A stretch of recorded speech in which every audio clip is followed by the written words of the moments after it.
Do you know every Warzone Easter egg? Do you know which map has the most Easter eggs? Do you know which maps haven't ever even had an Easter egg? In this video, I'm going to take you through a brief history of every single Warzone Easter egg, and I'm pretty confident there's going to be at least one or two here that you'd completely forgotten about, or maybe even never knew about in the first place.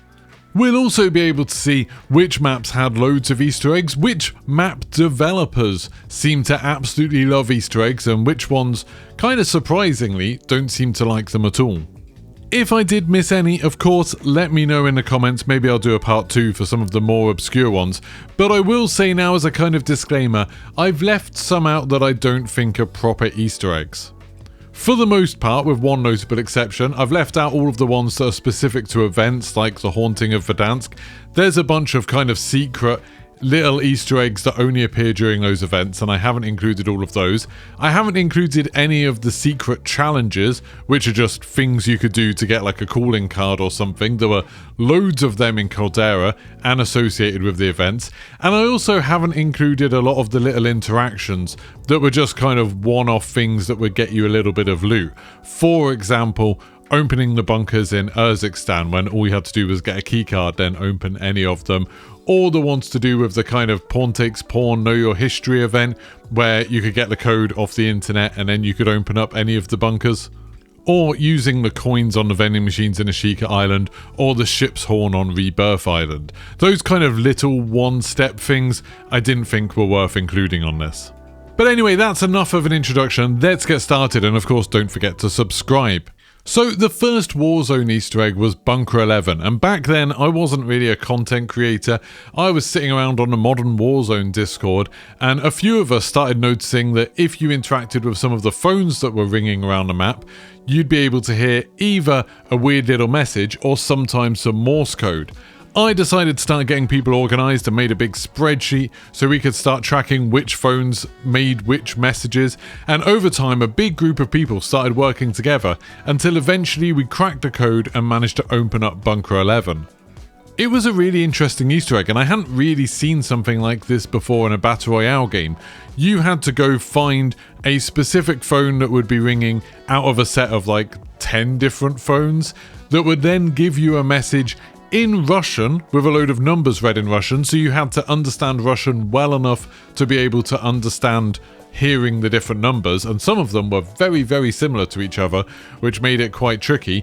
Then you had to go interact with the phones that gave the Morse code for those numbers, so you had to have a map of kind of which phones linked to which numbers, and then once you'd done all three of them, you could head up to Bunker 11, open it up, and it gave you a special blueprint, the Mud Dorber, which was an MP7. It looked really cool. That was the only way to get it back then, and there was a few other cool things in Bunker 11 that were never really explained. There was like a bit of a nuke sitting in the bunker, there was some machines that were kind of counting down but never really got to the end, and eventually they even added a second bunker door and a keypad, which never ended up opening.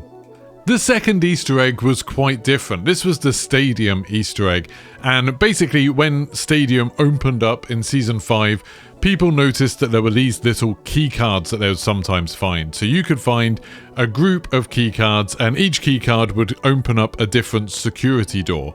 The idea was that you'd have to open up 3 security doors, and inside each one there was a computer reading off a code, and you basically had to match up the code because each one would be missing a few numbers and they'd be replaced with symbols. Once you placed all 3 of them together, you'd be able to work out the code and enter in a keypad at the top, opening up this special office at the top of Stadium, and you'd be able to get the awesome Enigma blueprint. Now this one was kind of a nightmare at the time because all of the keycards would disappear after about 2 minutes of being in game, and that's from when you spawn into the game, so you'll be on the plane and parachuting down for a lot of time. So it was often a mad rush to find as many of these keycards as you possibly could. You could only hold 1 each as well, so that was a little bit of a problem. A lot of the time you could kind of make do not needing all of the different codes. You could just open up 2 of them and then work out the codes from that, which made it a bit simpler, but it was definitely quite a stressful one to do. The third Easter egg on Verdansk was the City Hall one. I didn't have as much to do with this one as the others because it came out while I was at work. Back then, Warzone updates used to be at weird times of day, like in the morning. But anyway, the City Hall secret train station Easter egg, basically you had to drop into City Hall and then there was a keypad you could interact with. You typed in a code there, that would activate a computer, and then there would be some weird little maths puzzles where you had to use numbers that were attached to different paintings around City Hall. While you did this, City Hall actually locked itself off and then after a while would start filling with poisonous gas, so you had a very strict time limit to do this, which was kind of interesting. They've never really done something like that since.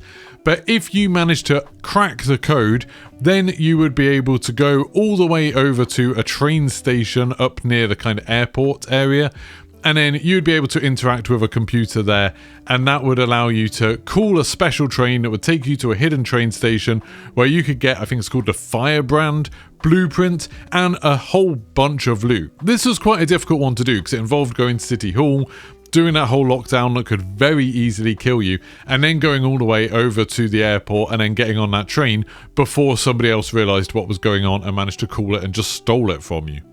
The next Easter egg on Verdansk I am going to include, even though strictly speaking it was part of an event, but I just thought it was cool, and that was the Nakatomi Tower Vault. So during the kind of Die Hard event for Verdansk, they made the Nakatomi Plaza, and there were special unfinished business contracts that would spawn, and you'd have to do things like going and opening a bunch of supply boxes or going into the car park and killing a load of NPCs, and if you completed one of these contracts, it would give you a key card which would then allow you to go up to the top of Nakatomi Plaza, and in the offices there was a big vault that you could open and get some special loot. It wasn't a super complicated Easter egg, but I thought it was cool, especially the one where you could go into the car park and fight all the NPCs. That was very dramatic. The final one for Verdansk, because there was a big gap between these Easter eggs. We had the first three, and then there was a massive gap before the Nakatomi Plaza one, and then the final one was to do with the red doors. So during the Black Ops Cold War kind of teasers, there were red doors appearing. You could go through them and teleport, and there was a special Easter egg where you could go into a little room and get this special cane, and then you could go and find a secret grave and dig it up, and all you got from it was a calling card. This was a really weird one. Like, not many people cared about it because you didn't get a blueprint or anything like that. And for a lot of it, it was just glitched. Like, things wouldn't work properly. The celebration messages saying you'd got it didn't work. This one was a little bit of a disaster and kind of ended this run of having Easter eggs on the big maps. Luckily, it didn't end it for the normal maps.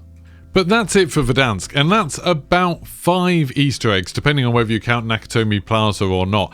Now, Verdansk was made by Infinity Ward, and as far as I know, Bunker 11 and the Stadium Office and the Secret Train Station Easter eggs were all done by Infinity Ward. I think the Secret Grave one was done by Raven after they'd taken over, and the Nakatomi Plaza edition to Verdansk was made by High Moon Studios, and we're going to see a lot more from them.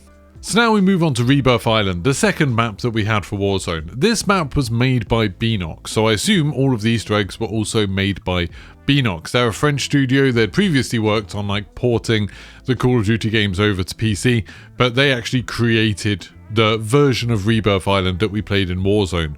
Obviously based on Alcatraz, the map from Blackout that Treyarch had made for Black Ops 4. So the first Rebirth Island Easter egg was the Red Room, and I think this is probably my favourite Warzone Easter egg ever.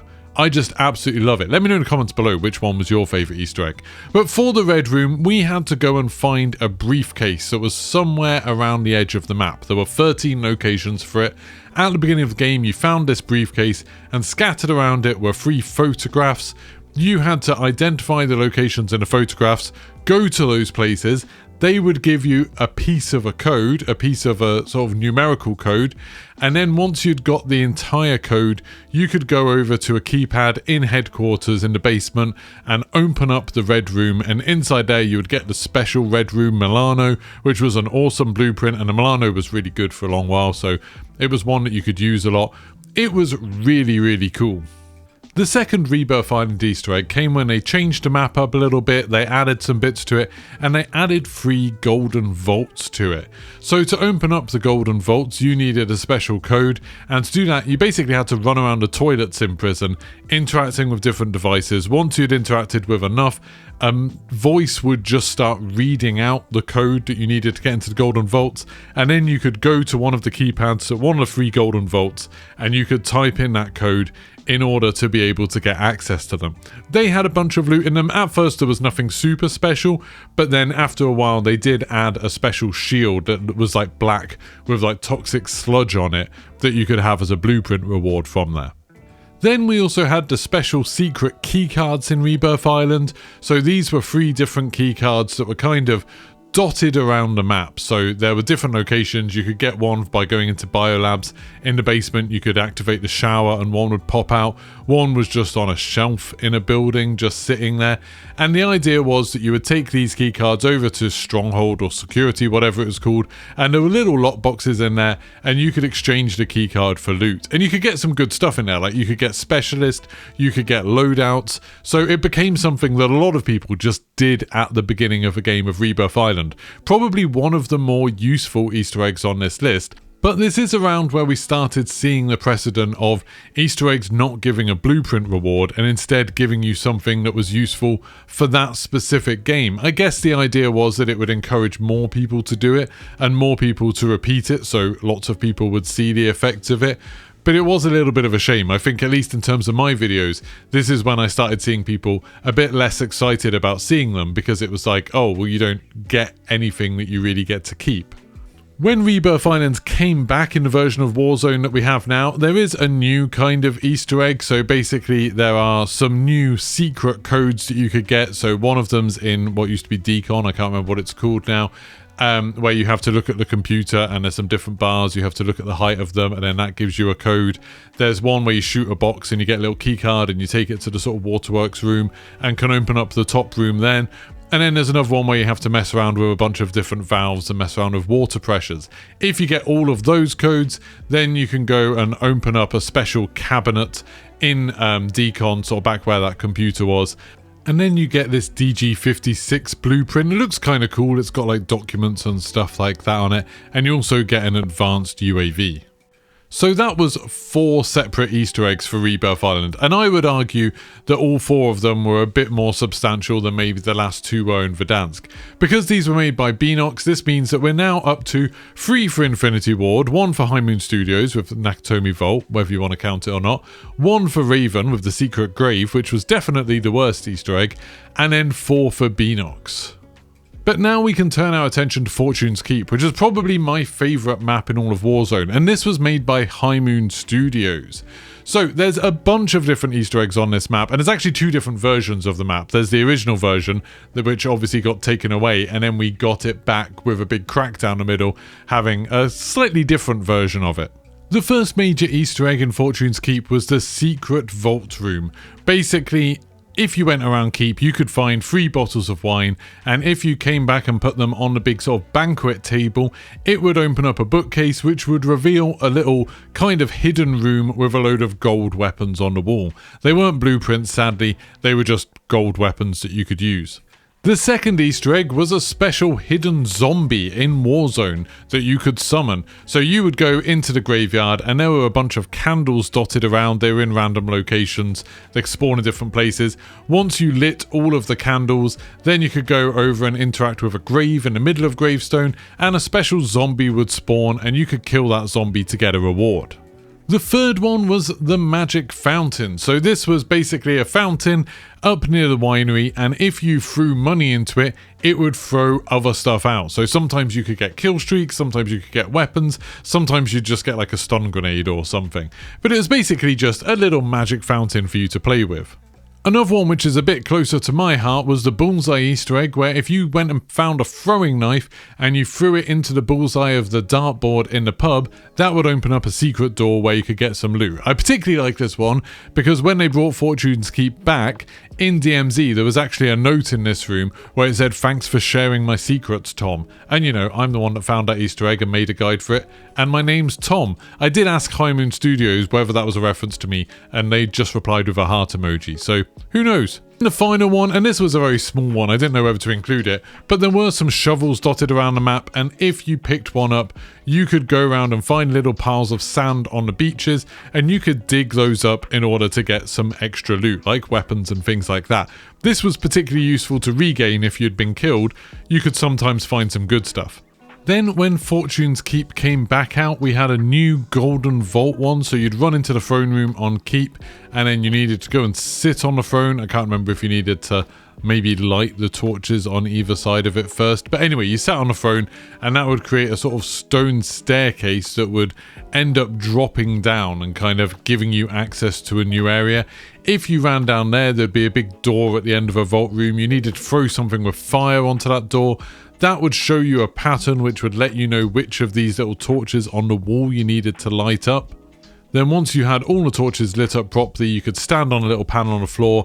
That would open up the vault and show off this incredible golden vault with loads of loot in, including personal loot boxes. Then there was the Sky Dragon, and this one was a bit more complicated. Basically, you had to go around the map and go and melee a bunch of the little tourist telescopy things to get some special lenses. You then put the lenses in some birds' nests to kind of set up a system of lenses. Then you could go over to the lighthouse, find some fuel near the bottom of the lighthouse, put that in a generator up at the top. That would start the lighthouse light, and then if you managed to stop the light while it was pointing at the first of the lenses, the light would bounce around and it would cause this massive dragon to fly around the map. It was like made out of fire. It was very, very cool. It was all like fireworks and stuff like that bit in Lord of the Rings, but it looked absolutely amazing. And this was a really cool one because it meant everybody on the map knew that you'd done something cool. It would even come up and say who'd managed to trigger it, which I really liked. Then also on Fortune's Keep, we had the special ray gun lab. So if you went down into the new sort of cracked area, there was a lab underground. You could go through a little door that was held ajar and there'd be some electrified water. If you could jump over the beams and boxes in that water to activate 3 switches quickly enough, it would deactivate the electricity, and then that would allow you to swim underwater through a tunnel up to a lab where you could get a ray gun even though you're playing Warzone. Like, you were able to get a wonder weapon from zombies in Warzone, and that was absolutely awesome. The next one was the Cursed Skull, and this was a little bit more difficult. Basically, you had to go into the tower and the corner of the map, and there was a special room in there that was hidden by some wooden boards that you could blow up in order to get in, and then you could pick up a Cursed Skull. Now, if you picked up this Cursed Skull, people would be able to see you really, really easily, which was very, very frustrating. But if you managed to get, I think it was 5 kills while holding the Cursed Skull, then you would be able to get a Wonder Waff. It was another way of getting a wonder weapon from zombies. Not that useful, the Wonder Waff was kind of terrible, but it was a cool thing to do. But we're still not done on Fortune's Keep. The next one was the Bank Vault. If you could go around the area near the bank, you could find some special drills that were hidden around just in alleyways and stuff like that. Then you could go up to the bank, go upstairs, and there was a special kind of little office. Underneath a desk there was a button you could interact with. That would open up the door and trigger an alarm, which would let loads of people know you were coming. I've never really found out whether there was a way to disable that alarm. Some people said there definitely was, but I don't think I ever figured it out. But anyway, then you could use the drills on 3 different safety deposit boxes in there. If you did all 3, you'd get a special cooling card. And we're still not done. Another one was the Zarkor Easter egg on Fortune's Keep. This involved going to winery and interacting with a flag on the roof. It would then spawn a series of flags basically jumping around the rooftops of winery, and if you managed to complete all of them, then you got a load of little kind of power-uppy type things, a load of extra loot. This was actually quite tricky to do in the time limit you were given, especially if you were being shot at. Then finally on Fortune's Keep, we had the Ship Vault, and this was added at the very end, but it actually had quite a cool reward. So it did something that I don't think we've seen on any of the other maps. So basically, you had to land on a ship that would be going around the map, it'd be driving around the map the whole time, and somewhere on the ship, on the middle decks, you'd be able to find a key card. If you found that key card, you could take it up to the top and there was a special locked room. Just interact with that, it would open it up, and inside you get a bunch of guns, including the Subverter, which at the time hadn't been released. So it was kind of an early way of getting that gun. And because of the way that the game worked back then, if you'd picked up the Subverter, then it was just unlocked for you. Like, you could just have that gun, and now you could use it in any of the other modes, which was really, really cool. So that's it for Fortune's Keep. That was a massive 12 Easter eggs for Fortune's Keep, which was just mind-blowing. Like, High Moon Studios clearly absolutely loved doing this. But then we had Caldera come out, and Caldera, made by Raven, big map, had a load of special bunkers dotted all around it, didn't have any Easter eggs. There were some things attached to events, like there were some secret challenges, like trying to fly between Kong's legs, or interacting with radios and things like that, but there were never any real proper Easter eggs. There was never a way to open up any of the bunkers that were hidden around the map. It all just felt a little bit disappointing, and it was kind of a sign of the times that just Raven didn't seem to be interested in them at all. Now, I'm sure I'm getting the order of these maps wrong and I'm jumping forwards and backwards a little bit, but the next map I want to talk about is Vondel, the map set in Amsterdam. This map was made by Beanox and it only had a couple of Easter eggs, but they were really kind of interesting ones. So there was one where you had to go and interact with a bunch of backpacks, and these were kind of dotted around the map. Once you'd interacted with one, it would give you some grid locations. You'd have to go to those grid locations and then find some special posters that were underwater. If you decoded 4 of these posters just by interacting with them, a little while later a plane would end up flying across the map. It would drop a special care package with purple smoke. You'd have to wait for that to land, and then it'd take ages to open, but once you opened it, you got a special Lachman sub blueprint as well as a redeploy flare and some other cool stuff. Then the second Easter egg for Vondel, basically a bunch of containers appeared that had secret bases inside them, and to open them up you'd have to shoot a bunch of special alarms that were hidden around the container. So they would be around the area, sometimes they'd be quite a long way away, but you had to shoot all of them fairly quickly, and then that would open up the container and there'd be a special little base inside with a bunch of weapons. Again, not a super interesting one, no blueprint involved, but it did mean that it was a way of getting some weapons that wouldn't have already been looted, especially if you were coming back later in the game. So just 2 Easter eggs for Vondel, and I think these 2 are the ones that probably the least heard about. I feel like a lot of people don't know that these 2 existed at all, but they were kind of cool and kind of interesting. Next, we're going to be looking at Ashika Island, and Ashika Island was made by High Moon Studios again, the people behind Fortune's Keep, so you just knew there were going to be a lot of Easter eggs on Ashika Island, and there were. So the first one was the feed the fish one. This was a little bit of an odd one. Around the map there'd be some pools of fish in the water. If you threw an explosive into them, you'd be able to pick up some fish, and you could then take that fish to a seal statue and feed the seal statue the fish, and that would give you some kind of small reward that seemed completely randomized. Then we had the mask collection, and this one was really, really hard. Basically, you had to go land at Ashika Castle, and dotted around Ashika Castle there were kind of 3 different locations where somewhere in there you'd be able to find a special mask, a special kind of Japanese style mask. If you managed to find all 3 masks, you could take them to a stand and set them up on there. That would spawn a bunch of ninjas, and then if you managed to kill all of the ninjas, you'd get a free loadout, which wasn't the best reward for how much effort that this involved, but it was a cool thing to do, and again, I don't think many people did that one. One that people did know about was the secret bunker on Ashika Island. So right underneath in the underground tunnels, the kind of waterways under the map, there was a special bunker near the submarine, and to open it up, you basically had to swim into some very murky water, get through a tunnel that had some trip mines going across it, then do a tiny little bit of jumping, and if you managed to get in there, there was a bunch of like decent loot crates and stuff like that, and then the main door of the bunker would open, so anyone else could go in there too. The next one was the secret power plant room. There was a bunch of switches underneath the power plant in Ashika Island. If you interacted with them in the correct order, it would open up a special room with a bunch of orange boxes in. This was another one of those Easter eggs that was super fast to do once you knew how to do it, and that meant at the beginning of every game, you could just immediately land there and get a location with a bunch of orange boxes and enough loot to normally be able to afford a loadout and sort of get your entire team set up. The next one was a very small one, but it was listed as kind of an Easter egg. They had sort of a thing of coming up at the top of the screen when you'd completed these challenges, so I'm going to include it, and that was the secret drone. Basically, very, very high above Ashika Island, you'd sometimes be able to see a tiny little drone flying around. If you managed to shoot it, it would drop some stuff, and I think it would always drop a UAV or an advanced UAV, but it would basically drop a bunch of stuff wherever you shot it. It was super hard to see, so I think it does kind of count as an Easter egg. The next one was the Shuriken Challenge. So if you went to some ruined buildings on Ashika, you'd be able to find some shurikens stuck in a barrel, and there'd be this kind of inflatable decoy. If you hit the decoy with the shuriken, more and more decoys would spawn one after the other, and if you managed to kill all of them by hitting them all with the shuriken as fast as possible, then you'd be able to get some rewards. There was also the wind chimes on Ashika Island, and I really liked this one, but I think a lot of people never really saw anything about it. So if you went down to the houses on Ashika Island, there were a bunch of wind chimes, and if you shot them, they made a note. Now, you could work out the order to shoot them by just working out the notes, going from sort of lowest to highest. But what you were meant to do was, near each of the wind chimes, somewhere in the buildings, there'd be a number hidden. You had to go and find those numbers.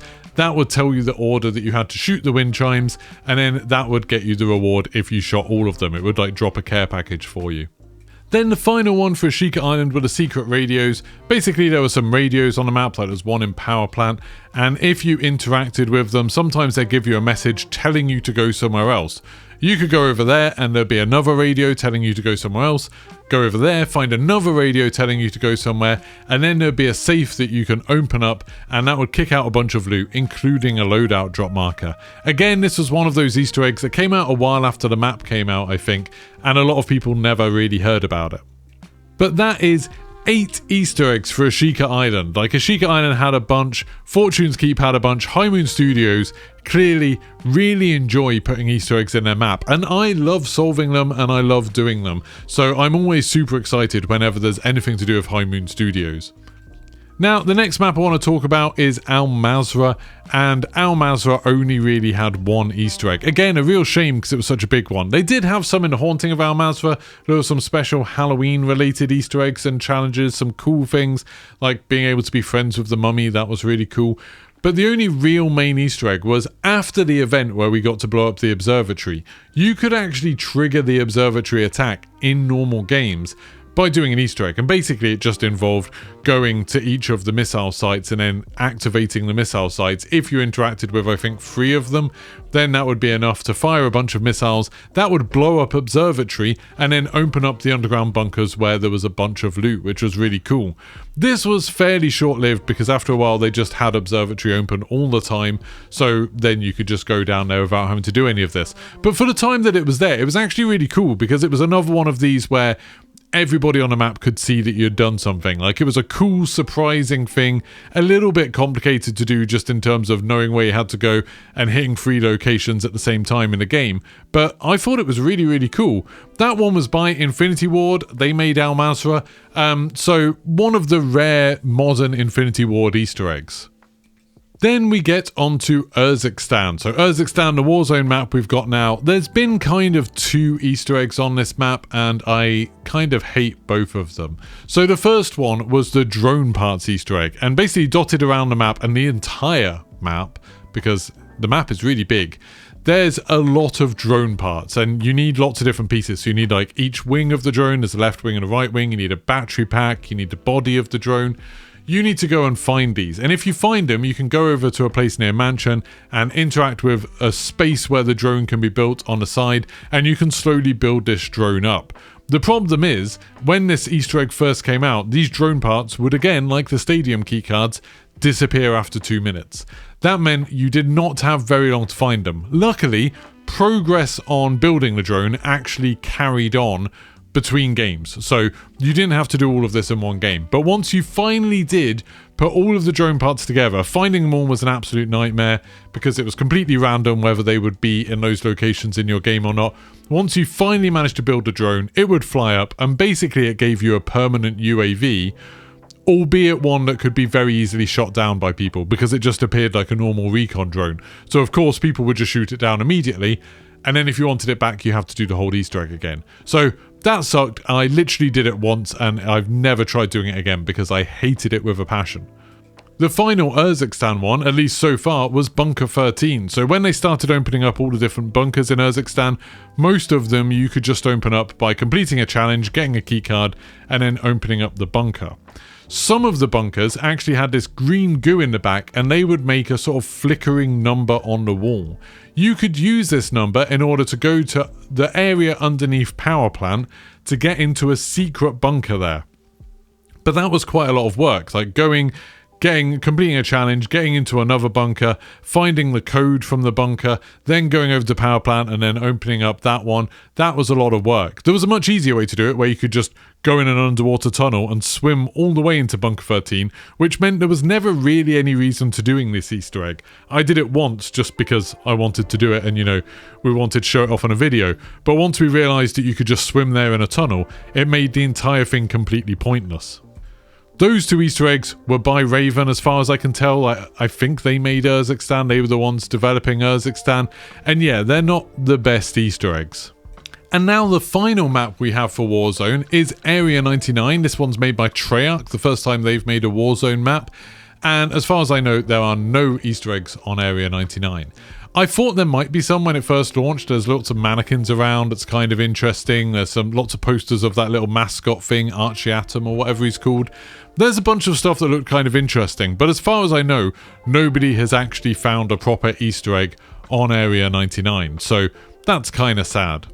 So now that brings us to our final tallies, and it's kind of interesting. Looking at the different studios that have made different maps, there's clearly a sort of difference in opinion of Easter eggs, and I understand that. Like, not many people do the Easter eggs. It's a very niche thing. It probably involves a lot of work and risks breaking things. It's almost definitely not worth it, even though I think it's super fun. So Treyarch, who have only made one map so far, Area 99, have so far put no Easter eggs in their maps, which seems kind of surprising because, you know, it's Treyarch, people who make zombies, you'd expect there to be a bunch, but they're at the bottom of the table with no Easter eggs. Raven are next. They've only made 3 Easter eggs, despite being kind of in charge of Warzone for longer than anybody else, and having made 2 big maps with Caldera and Urzikstan. They don't seem to really care about Easter eggs at all. The fact that we didn't get any for Caldera seemed like a crime, to be honest, with how many bunkers and stuff like that there were dotted around the map. That was super, super frustrating. But yeah, Raven did that weird secret grave one in Verdansk, which didn't work very well, the red door one. I don't think that worked very well. I don't think it was very interesting. It didn't make a lot of sense. And then they did a couple on Urzikstan that have been similarly just more annoying to do than anything else and kind of pointless. So yeah, Raven don't seem to be too fond of doing these. Next up is Infinity Ward. They did the original ones, the original 3 for Verdansk, which a lot of people remember as the best Easter eggs that we've had in Warzone. So Bunker 11, the stadium and the secret train station. And I assume that they were responsible for doing the observatory attack on our Mazrah. I'm not really 100% sure if that was them or not. But it seems like when they do Easter eggs, at least they do things that are really interesting. Probably because they're kind of designing some of them at the same time as the map. But we haven't really seen a lot from them. To be honest, Infinity Ward haven't been that involved in Warzone. You know, they make the first map and then it gets handed over to somebody else. Then next up on the list is Beenox. Beenox have done 6 Easter eggs. They did Vondel and they did Rebirth Island. The Rebirth Island ones in particular I think were really cool. The Vondel ones were quite complicated and I thought that was interesting. Beenox have a special place in my heart just for doing what I think is the best Warzone Easter egg with the Red Room. But with a clear lead is High Moon Studios. They either did 20 or 21, depending on if you want to count Nakatomi Plaza. But that's a huge number. That's more than all of the other studios combined. It's not even close. They clearly love putting Easter eggs into the maps. They clearly get a kick out of them. When they've released new maps, I've had sort of people from High Moon Studios in my Twitter DMs being like, oh, like, are you looking for the Easter eggs? What have you found yet? Which I think is really interesting. They gave me a couple of clues, not telling me where to find Easter eggs, but just letting me know when there was still more to solve on Ashika Island, which I thought was really interesting. That was really, really cool. I just think they're absolutely awesome. I love their Easter eggs. They range from quite simple, like the Zarkor one, to being really quite sort of complicated, like the Sky Dragon one, the one with the lighthouse. They're really cool, they're really impressive, and I just can't wait to see what High Moon Studios do next. And thankfully, I don't think we're going to have to wait too long. I did make a video the other day saying that I thought Beenox were behind the Verdansk reboot, just because they tweeted about it and none of the other studios did. But then I noticed that on the Instagram story talking about Verdansk that the official Call of Duty account posted, they actually tagged High Moon Studios in that post. They didn't tag any of the other studios. That makes me think that High Moon Studios are probably behind the upcoming remake of Verdansk. I did ask Activision for comment on this. They said they haven't publicly announced anything yet, so they can't say yet. But I think it's probably High Moon Studios. And if it is, that means we might get not just Bunker 11 back, but I think we could get some really exciting Easter eggs in Verdansk. So if you want to see that, make sure that you're following the channel, subscribe, turn your notifications on, all that good stuff. Let me know in the comments which Easter eggs were your favourite and which ones have I missed. I'm sure I've probably missed one or two that were interesting. Let me know which ones were your favourite, and I'll see you for the next one. Goodbye.